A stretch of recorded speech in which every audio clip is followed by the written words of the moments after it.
The German government's regulators and prosecutors are complicit in the massive cover-up of the fraud orchestrated by payment services firm Wirecard.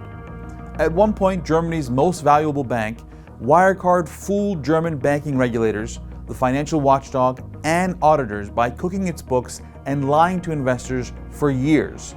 What's worse, the very same securities watchdog prevented investors from betting against Wirecard, protecting the German company from foreign hedge funds and their belief that Wirecard was a fraud.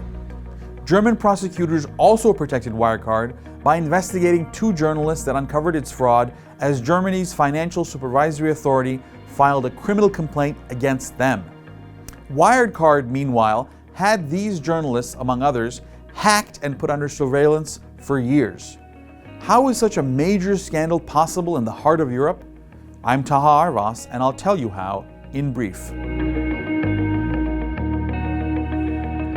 Worth over 24 billion euros at its peak, Wirecard became the first company on the prestigious blue-chip DAX stock index to declare bankruptcy.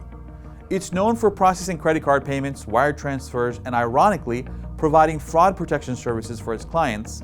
But German officials raided Wirecard headquarters outside of Munich on July 1st, alleging the company itself pulled off a multi-billion-dollar case of fraud. Prosecutors are currently investigating at least two members of its board, a director, and have already arrested and released its former CEO, Markus Braun, alleging they were all in on the fraud. But did these prosecutors already know what was really going on at Wirecard for many years? Lately, a German firm lying to investors and regulators and cheating them out of billions of dollars isn't exactly news. Volkswagen continues to be under investigation for its multi-billion-dollar fraud, having already paid $30 billion in fines, almost all of which were imposed by US officials. Germany and its European neighbors appear to be protecting their own, however, leading many to say that Volkswagen got off easy, with no Volkswagen executives serving any prison time 5 years after their cheating was exposed.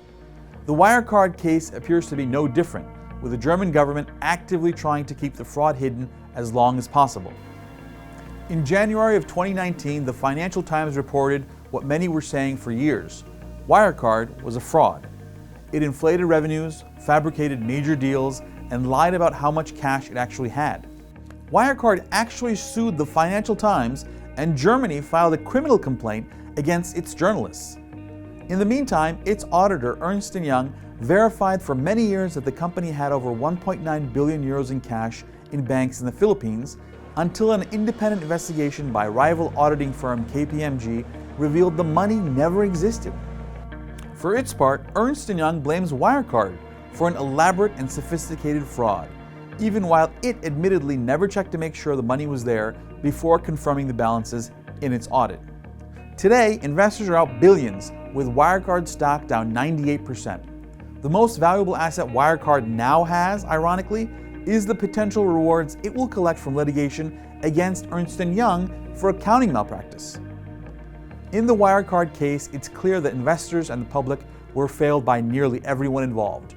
The German government, its banking regulators, its prosecutors and auditors all protected Wirecard until they no longer could. Is Wirecard an exception? Or are there many other publicly traded companies being shored up in Germany and elsewhere to protect national interests?